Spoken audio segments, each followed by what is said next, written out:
Good morning, all of you. Let's see the narrator's further explanation about his mother tongue Gikuyu and colonial language, that is English. Okay, writer, that is his education right from the beginning. It was mainly in English, primary, secondary level, high school, college, university. So, all of them, it was mainly in English. So, quite naturally, he was influenced by the writings of English great writers like Chaucer, T.S. Eliot, Dickens, G.B. Shaw. So, with their influence, Gugiwa Thiago, he also started his writing mainly in English.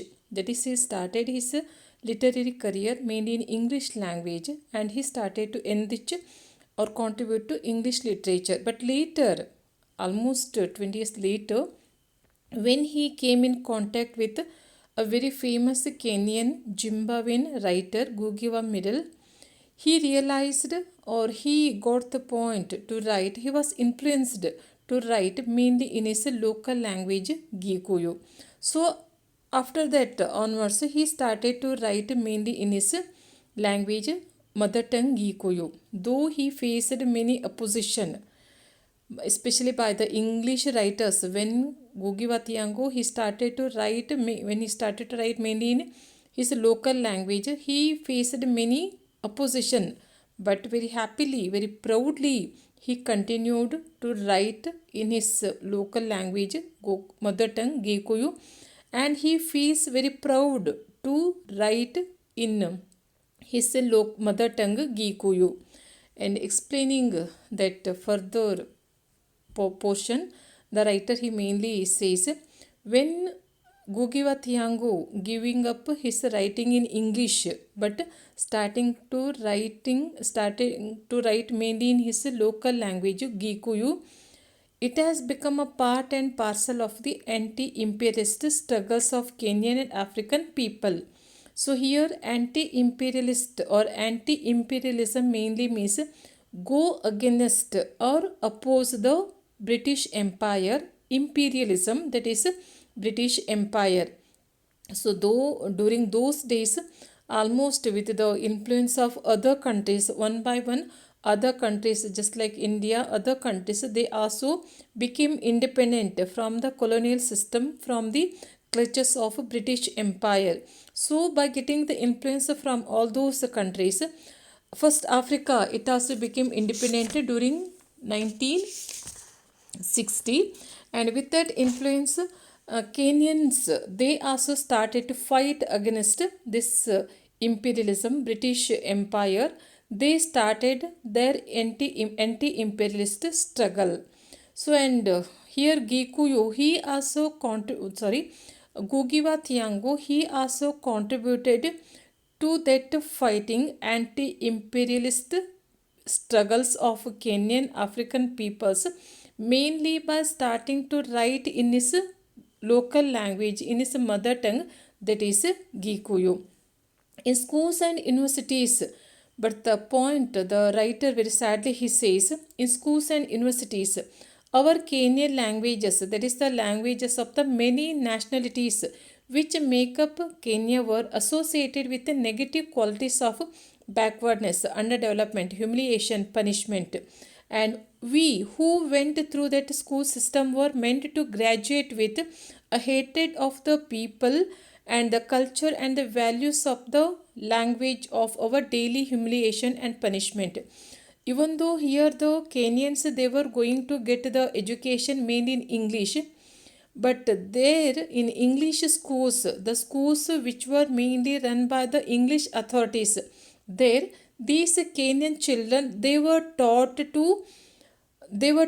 that these Kenyan languages, Kenyan culture, they were mainly associated with the negative qualities of backwardness, underdevelopment, humiliation, and punishment.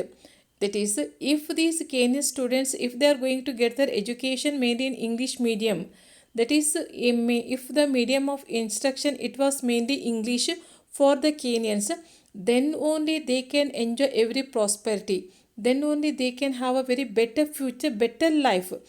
Otherwise, that is, if the Kenyan students, if they are interested to learn or to get their education in Kenyan culture, Kenyan languages, then there will be no scope for any development, there will be no scope for further development and any prosperity. So they have to face that humiliation and punishment if the Kenyan students, they were going to get their education mainly in Kenyan languages, maybe it is Gikuyu or Swahili. Thus, that is, here these children, they were forced to hate their own culture, and they were forced to neglect the values of the language of their daily humiliation and punishment.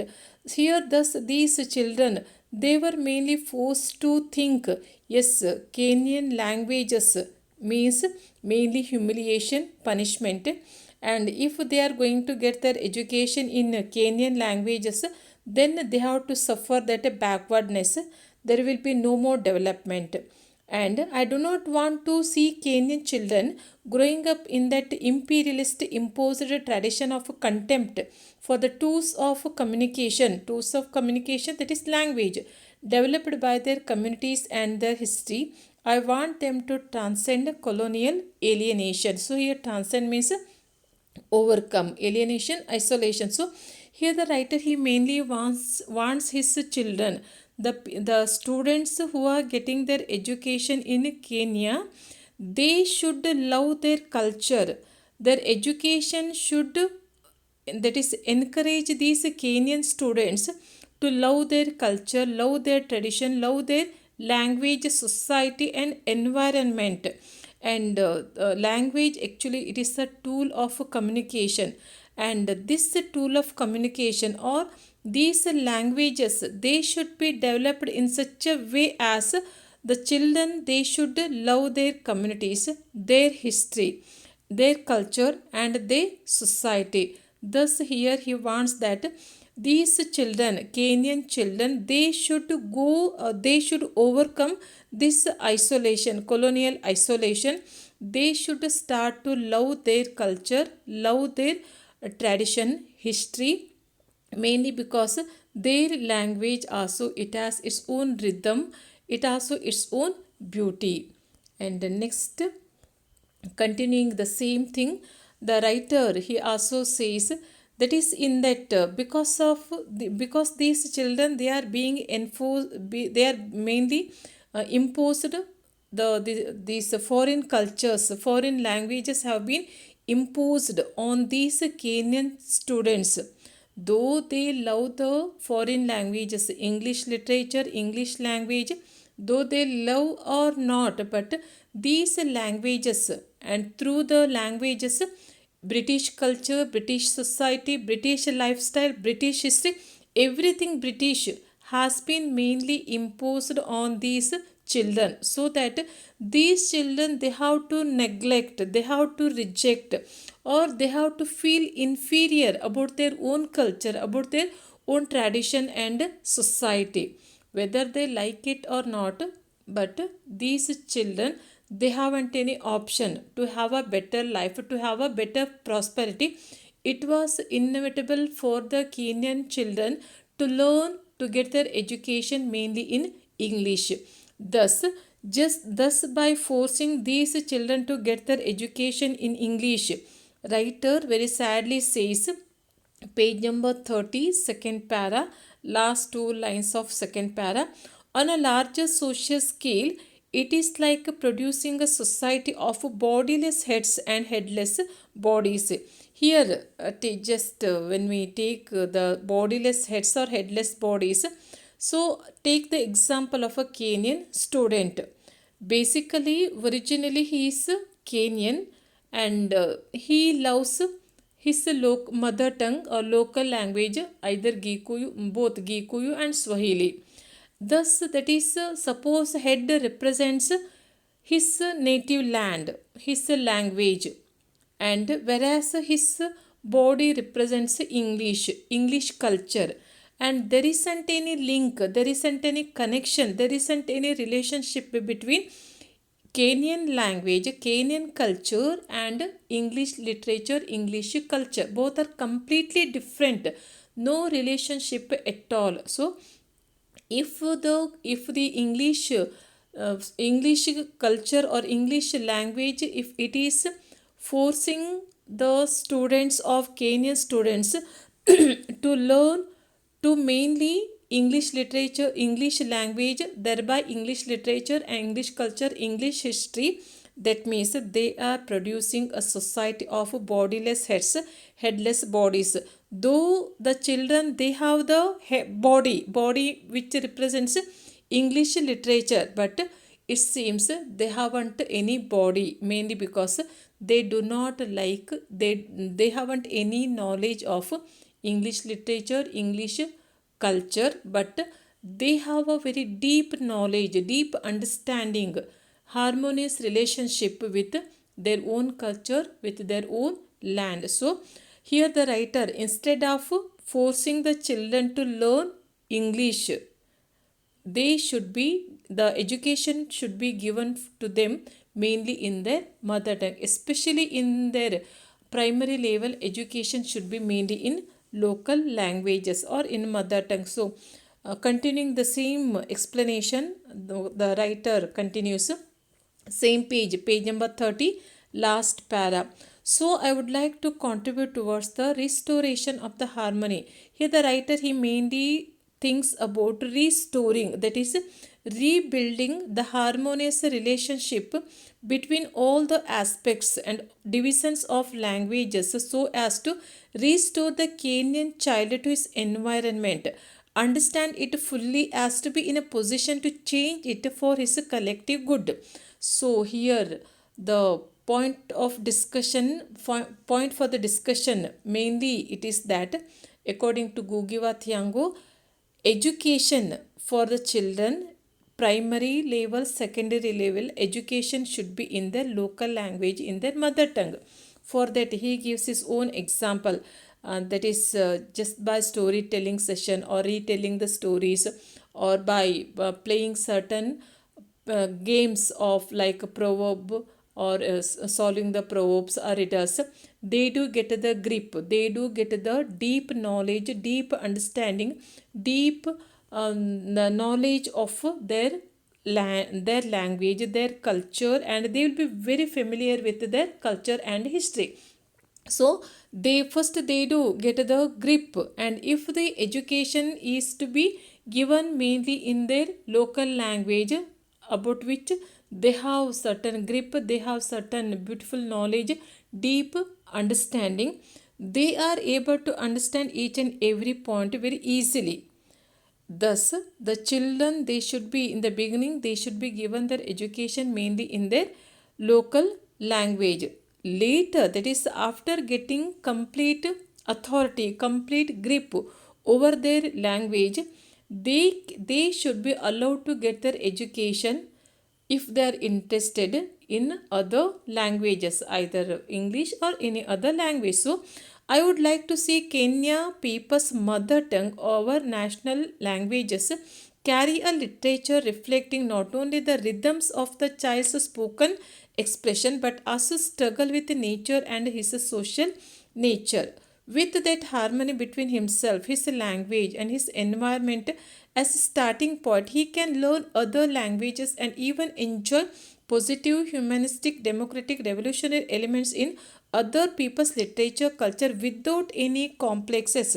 So, I'm highlighting this particular point, that he can learn other languages and even enjoy the positive, humanistic, democratic, and revolutionary elements in other people's literature and cultures without any complexes about his own language, his own self, his own environment. So, first the student, he should have deep knowledge about his language, and as we know, language carries literature, literature carries culture. Language or literature, they do reflect, they do highlight our culture, our society, our tradition, and our history. So first, if we people are given, if a child, if it is given its education mainly in its mother tongue, it gets a complete knowledge about its language, about its culture, tradition, and it loves the language, the beauty, the rhythm, the charm of its language. And also the child starts to love the great qualities, the positive qualities of its culture, of its society. And later, if the education, if the child is interested to continue its education or to want to have further education in other medium, suppose English, then it is able to understand, or it is able to understand the good qualities of other culture, other language. So first, child should be, and that is up to the level, the child, and that is up to the level it gets its maturity. A child should be given its education mainly in its mother tongue, so that it can realize, it can understand, it can realize the great qualities, the good qualities of its tradition, its culture. And there should be no more complex, that is, there should be no more inferiority complex towards its language, its own self, its own environment. Thus, here the writer very beautifully says, a child first education, he mainly focusing the point education for all the children in the beginning to be given, that is primary and secondary level education mainly to be given in its mother tongue, so that it will be able to, or it will be enabled to learn, love its language, literature, culture. And when it gets a complete grip, complete love, or complete understanding about its language, culture, society, then later after getting the maturity, a child should be allowed to get its education in other languages, so that it loves its language side by side other languages. A child loves the great qualities of its community, its culture, side by side the great qualities, the positive qualities of other culture. And there is a possibility the child, it may adopt the good qualities, the positive qualities, the great qualities of other culture, so that it may try to be a perfect man, it may try to be a perfect human being. So continuing the same thing, the writer he mainly says, a child, he should be given a chance, should be allowed to learn the languages, the culture of its choice, but primary education, secondary level education mainly in its local language, mainly in its mother tongue. Okay, thank you, take care. And with this lesson from Decolonizing the Mind by Gugiwa Thiago, it comes to an end. Okay, thank you.